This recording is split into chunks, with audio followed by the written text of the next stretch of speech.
Good morning. In our last class, we have studied about mechanism of electrophilic substitution reaction. Okay. In our this class, we will study about electrophilic addition reactions. आज के class में हम लोग organic chemistry के एक बहुत ही important mechanism जिसको हम इलेक्ट्रोफिलिक एडिशन रिएक्शंस कहते हैं उस रिएक्शंस के मैकेनिज्म को हम लोग यहाँ पर आज समझेंगे. Okay. First of all we have to know what is electrophilic addition reaction. Electrophilic addition reaction क्या होता है, सबसे पहले हम लोग इसको समझते हैं. The addition reactions which is initiated by an electrophile. It means कि ऐसा एडिशन रिएक्शंस जिसमें इनिशिएशन जो है, स्टार्टिंग जो है, ऐड तो दोनों अटैकिंग रिएजेंट्स को करना है, इलेक्ट्रोफाइल्स को भी न्यूक्लियोफाइल्स को भी, बट अगर इनिशिएशन जो है ना, अगर वो इलेक्ट्रोफाइल करता है and followed by nucleophile, then such addition reactions are called electrophilic addition reactions. Okay. It means क्या कि जैसे हमारे पास मान लीजिए एक as for example as we have अगर सी डबल बॉन्ड सी, अगर हमारे पास एक अल्कीन है C double bond C and HBr get attacked to the substrate. We all know this is the substrate and this is the attacking reagent. Okay, if in this reaction the first attack, we know in our last classes here H plus is electrophile and Br minus is nucleophile. पूरे attacking reagent के दो part होते हैं, ये हमने अपने lower classes में सीखा है. Attacking reagents are electrophiles and nucleophiles. तो ये पॉजिटिवली चार्ज पार्टिकल जो हमारा इलेक्ट्रोफाइल्स है वो पहले इस डबली बॉन्डेड कार्बन पर अटैक करेगा. पहला अटैक, एडिशन दोनों को करना है, इस H प्लस को भी करना है, Br माइनस को भी करना है. बट अगर हमारा पहला अटैक अगर इस पर प्लस पॉजिटिव यानी इलेक्ट्रोफाइल करता है ना, तो ऐसे एडिशन रिएक्शंस को हम लोग इलेक्ट्रोफिलिक एडिशन रिएक्शंस कहते हैं. इट मीन्स क्या कि इस रिएक्शन में दोनों ऐड करेंगे H, जैसे एक कार्बन पर H ऐड किया और दूसरे कार्बन पर जाकर के ब्रोमीन यहाँ पर ऐड कर गए. This is addition reaction. लेकिन जब हम मैकेनिज्म देखेंगे ना, तब हम जानेंगे कि the first attack was done by the electrophile. Okay.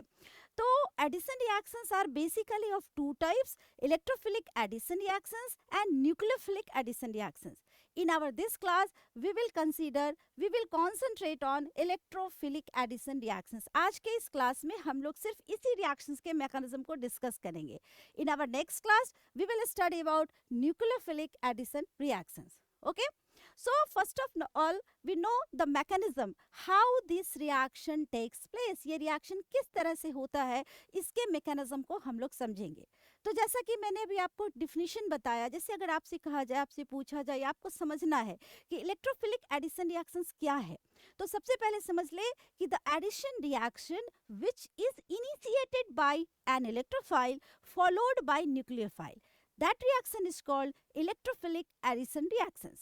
Electrophilic addition reactions are generally given by alkenes. इस तरह के रिएक्शंस को कौन देता है? अल्कीन्स देते हैं या फिर अल्काइंस देते हैं. ठीक है. ओके. अल्कीन्स है, अल्काइंस है, यानी ट्रिपल बॉन्ड, यानी सी डबल बॉन्ड सी वाले देते हैं आपको, सी ट्रिपल बॉन्ड सी वाले आपको देंगे. देखिएगा ये सब जो है ना, ये इलेक्ट्रोफिलिक एडिशन रिएक्शंस देते हैं. ओके. और अगर हम इसी में कार्बोनिल्स या साइनाइड वगैरह को लेकर के जब हम आएंगे, जो नेक्स्ट क्लास में मैं आपको बताऊंगी, वहां पर न्यूक्लियोफिलिक एडिशन रिएक्शंस होता है. तो सबसे पहले तो माइंड को बिल्कुल क्लियर करना है कि एडिशन रिएक्शंस दो टाइप के होते हैं. ओके. अब यहाँ देखते हैं कि ये रिएक्शंस कैसे होता है और कितने स्टेप में होता है. तो एक्चुअली इसके मैकेनिज्म को अगर हम समझे, so we have the mechanism. Okay. तो the electrophilic addition reactions takes place in 3 steps. 3 step में ये आपको होंगे. कैसे होते हैं इसको हम लोग देखते हैं. फर्स्ट ऑफ ऑल जो आपका ये अटैकिंग रिएजेंट है ना, ये सबसे पहले इलेक्ट्रोफाइल और न्यूक्लियोफाइल को सेपरेट करेगा, जनरेट करेगा. तो सबसे पहला जो स्टेप हम लोग लिख सकते हैं, स्टेप 1, जिसको आप बोलोगे that is generation, that is generation of electrophile. सबसे पहले जो है इलेक्ट्रोफाइल जनरेट करता है. वो कैसे है उसको देखिएगा. जैसे आपके पास मान लो HBr है, तो सबसे पहले ये डिसोसिएट किया and it will give H plus and Br minus. Okay. हमने अपने लोअर क्लासेस में +2 लेवल में या उसके भी लोअर हायर में पढ़ा है कि जो पॉजिटिवली चार्ज अटैकिंग रिएजेंट्स होते हैं ना, दिस आर कॉल्ड इलेक्ट्रोफाइल्स, इसी को हम इलेक्ट्रोफाइल्स कहते हैं। और जो निगेटिवली चार्ज होते हैं ना, दे आर कॉल्ड न्यूक्लियोफाइल्स। ये दो तरह के अटैकिंग रिएजेंट्स होते हैं। तो किसी भी एडिशन रिएक्शंस का ना मैकेनिज्म या उसका नाम जो है वो इसी पर डिपेंड करेगा कि वो जो डबल बॉन्डेड सेंटर है जहाँ पर एडिशन होना है, ये भी हमने लोअर क्लासेस में पढ़ा है कि एडिशन रिएक्शंस कभी भी मल्टीपल बॉन्ड्स पर होते हैं। पाई बॉन्ड ब्रेक करता है और दो नए सिग्मा बॉन्ड का फॉर्मेशन होता है। ये ऑलरेडी स्टडी टॉपिक है। यहाँ बस हमें ये समझना है कि अगर पहला इनिशिएशन अगर इलेक्ट्रोफाइल ने लिया तब उस रिएक्शन को हम इलेक्ट्रोफिलिक एडिशन रिएक्शंस कहते हैं। बट अगर पहला इनिशिएशन अगर हमारा न्यूक्लियोफाइल लेता है ना, तो इसी रिएक्शन का नाम फिर हमारा हो जाएगा न्यूक्लियोफिलिक एडिशन रिएक्शंस, राइट ना। तो सबसे पहले यहाँ पर जो हमारा अटैकिंग रिएजेंट था, इसने दो तरह के आपको अटैकिंग रिएजेंट को सेपरेट किया। One is electrophile and another one is nucleophile. दूसरे को हमने न्यूक्लियोफाइल कहा। अब इसके बाद हम लोग नेक्स्ट स्टेप अगर चलते हैं तो यहाँ देखिएगा हम लोग फिर से कि स्टेप 2 अब इसमें क्या है। जैसे स्टेप 2, ओके, स्टेप 2 में अभी हमारे पास क्या इलेक्ट्रोफाइल जनरेट कर चुके हैं।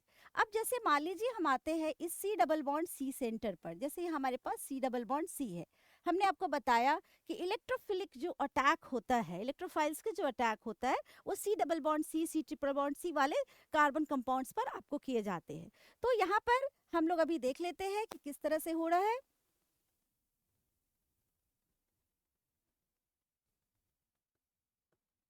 ओके, देखिए इस पर हमारा इलेक्ट्रोफाइल यानी कि जो हमारा H+ आयन है ये इस पर पहले अटैक करेगा। फर्स्ट ऑफ ऑल दोनों में से पहले आ गया H+ आयन अटैक करने। ओके, देखिए हम लोग कैसे देखते हैं। यहाँ देखिए ये C डबल बॉन्ड C है, loosely bonded pi electrons present है।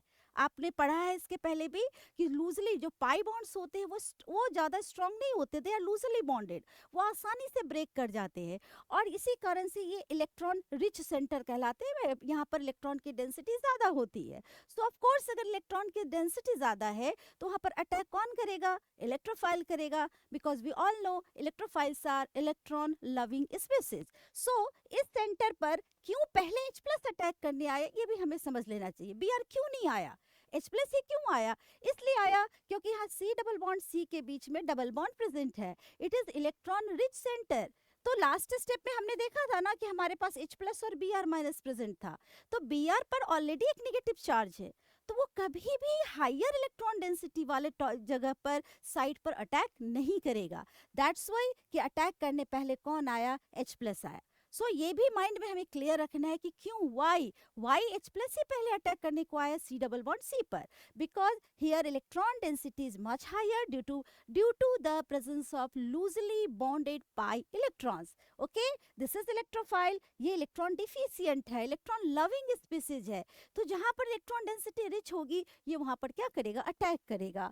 तो आप देखो यहाँ पर ये दोनों कार्बन पर जैसे किसी भी एक पर डबल बॉन्ड शिफ्ट किया, आपने ऑलरेडी पढ़ रखा है जिसको आप इलेक्ट्रोमेरिक इफेक्ट कहते हो, that is called electromeric effect. Okay, और इस पर डबल बॉन्ड के इलेक्ट्रॉन शिफ्ट किए और H+ जा करके यहाँ पर इसी कार्बन पर अटैच्ड हो गया। अगर आपको याद होगा आपने इसमें 11th-12th में पढ़ा है पॉजिटिव और निगेटिव इलेक्ट्रोमेरिक इफेक्ट, वही इफेक्ट यहाँ पर शो किया जा रहा है। ओके, तो यहाँ पर हमारे पास एक इंटरमीडिएट का फॉर्मेशन हो गया। आप ध्यान से देखिएगा, यहाँ C 2 बॉन्ड थे, एक पर हमने यहाँ पर क्या लगा दिया, H लगा दिया, और यहाँ पर 3 बॉन्ड है। आप इस टॉपिक को भी अच्छे से पढ़ चुके हो कि इस तरह के जो इंटरमीडिएट्स फॉर्म करते हैं इसको हम लोग कार्बोकैटायन इंटरमीडिएट्स कहते हैं। इट मीन्स क्या कि स्टेप 2 में हमारा कार्बोकैटायंस का फॉर्मेशन हो गया। स्टेप 2 क्या है, कार्बोकैटायन इंटरमीडिएट फॉर्मेशन।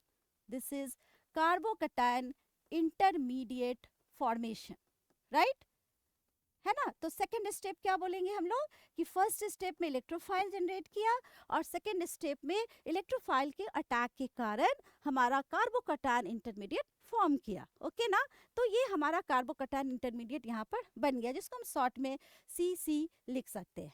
ओके, अब आते हैं हम लोग next step, that is your step 3, right ना।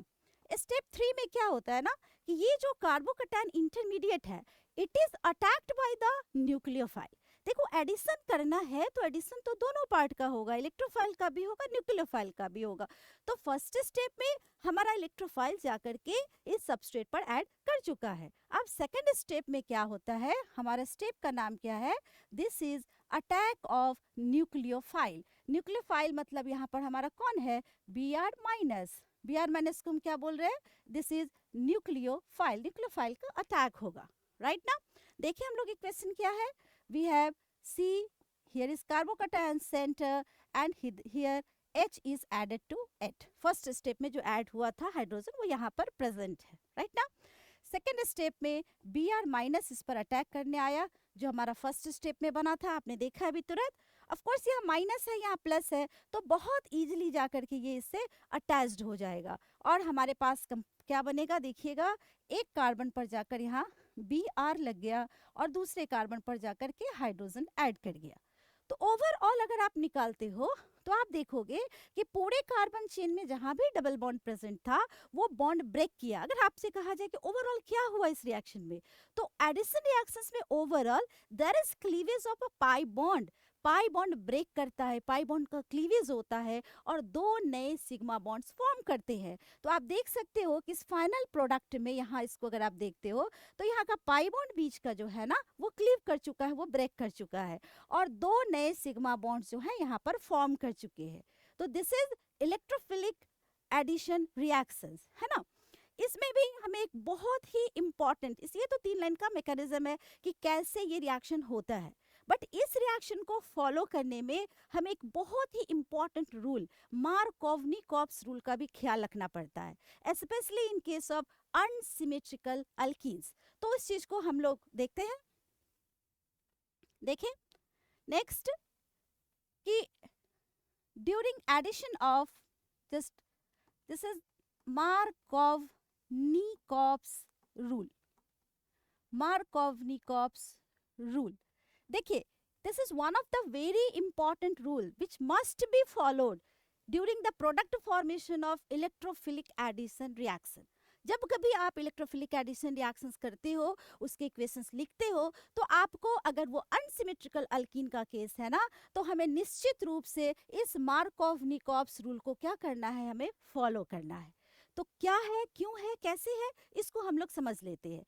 तो अभी जो हमने एडिशन देखा कि हमने क्या किया, जैसे कोई इलेक्ट्रोफाइल न्यूक्लियोफाइल आया तो हमने C डबल बॉन्ड C का पाई बॉन्ड ब्रेक करा और वहां पर एक कर हाइड्रोजन दिया, दूसरे को ब्रोमीन दिया, काम हमारा खत्म हो गया। But what happens in case of unsymmetrical alkyne. लेकिन अगर अनसिमेट्रिकल अल्कीन होगा तो उस केस में क्या प्रॉब्लम आएगा, इसको अभी हम लोग देखते हैं, ठीक है। तो in case of unsymmetrical alkyne, in case of unsymmetrical alkyne, unsymmetrical alkenes, unsymmetrical alkenes के केस में देखते हैं, यहाँ देखिए हमने लिखा शॉर्ट में अनसिमेट्रिकल अल्कीन्स। इसके केस में जो भी एडिशंस होते हैं ना, they takes place according to Markovnikov's rule. Addition takes place okay according to Markovnikov's rule. इस रूल के हिसाब से हम लोग कभी भी एडिशन रिएक्शंस को फॉलो करेंगे। देखते हैं क्या प्रॉब्लम है। जैसे देखिए हमारे पास मान लो एक एग्जांपल हमने लिया CH3 CH double bond CH2, this is unsymmetrical alkyne. Alkenes का क्लासिफिकेशन आप जानते हो, वेरी सिंपल है, सिमेट्रिकल और अनसिमेट्रिकल अल्कीन। ये क्या होता है कि अगर C डबल बॉन्ड C, जैसे अगर हम समझना चाहे तो C डबल बॉन्ड C के जैसे 2 बॉन्ड है ना यहाँ पर कार्बन पर डबल बॉन्ड के अलावा, अगर यहाँ पर दोनों तरफ सेम टाइप के ग्रुप लगे हुए हैं दोनों पर, ओके मतलब अगर यहाँ से हम इसको 2 पार्ट करते हैं तो सेम, जैसे मान लो यहाँ H है, यहाँ भी H है, यहाँ H है, यहाँ H है, तो इसको हम लोग सिमेट्रिकल कहेंगे। All the groups bonded to C double bond C are similar, तो इसको हम लोग सिमेट्रिकल कहते हैं। जैसे मान लो यहाँ भी CH3 है, यहाँ भी CH3 है, ये भी सिमेट्रिकल है, ओके।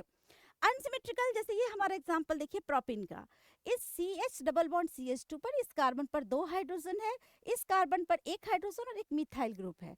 तो जहाँ पर डबल बॉन्डेड कार्बन पर सिमिलर टाइप के ग्रुप्स नहीं लगे रहते ना, उसको हम अनसिमेट्रिकल अल्कीन्स बोलते हैं। तो यहाँ पर आप देखो कि ये अनसिमेट्रिकल अल्कीन्स का केस है, दैट इज प्रोपीन हमने लिया है, ठीक है।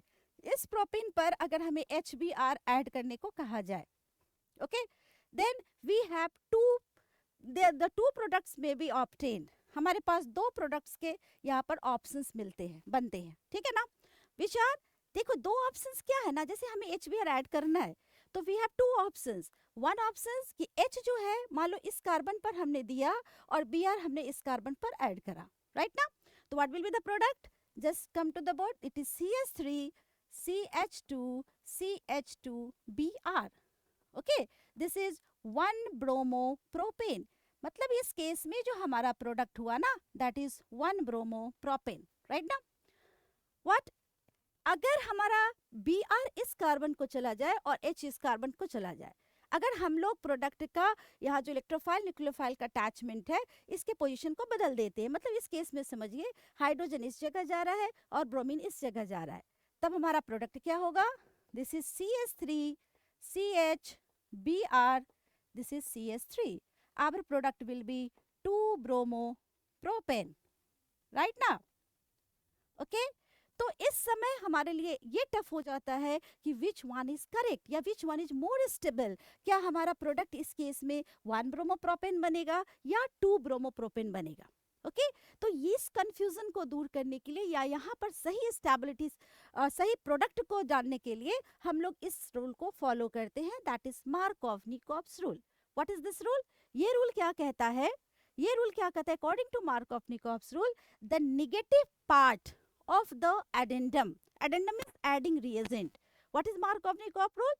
The Markov-Nikov rule tells that the negative part of the addendum goes to that carbon atom which contains lesser number of hydrogen atoms. Markov-Nikov ने एक सिंपल सा रूल दिया, क्या दिया कि अगर हम एडिशन करने जाते हैं किसी अनसिमेट्रिकल अल्कीन पर, तो जो अटैकिंग रिएजेंट है ना उसका जो निगेटिवली चार्ज वाला पार्ट होगा, है ना, माइनस वाला पार्ट, वो उस कार्बन पर तुम ऐड करना जिस पर पहले से कम हाइड्रोजन प्रेजेंट हो, ओके। बस इस रूल को हमें हर जगह अनसिमेट्रिकल अल्कीन्स हो या अल्काइन्स हो उस जगह पे फॉलो करना है। जैसे देखो इस एग्जांपल में हमने देखा यहाँ पर HBr जब ऐड करने को आया प्रोपेन के पास, तो इस C डबल बॉन्ड C पर इस कार्बन के साथ एक हाइड्रोजन है एंड इस कार्बन के साथ दो हाइड्रोजन है, ओके। तो रूल क्या कहता है, यहाँ देखिए H पर प्लस है, Br पे माइनस है, तो according to rule the negative part goes to that carbon atom which contains lesser number of hydrogen. तो इसके पास कम हाइड्रोजन है, एक है, इसके पास कितने हैं, दो है। तो ऑफ कोर्स ये नेगेटिव वाला पार्ट इस रूल के हिसाब से कहाँ जाना चाहेगा, तो वो इस वाले कार्बन की तरफ जाएगा, ओके।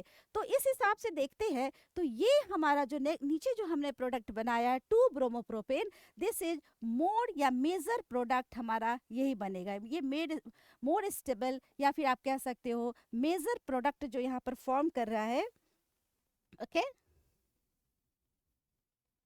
मेजर प्रोडक्ट जो बना है वो हमारा कौन बनेगा, 2 ब्रोमो प्रोपेन, ओके।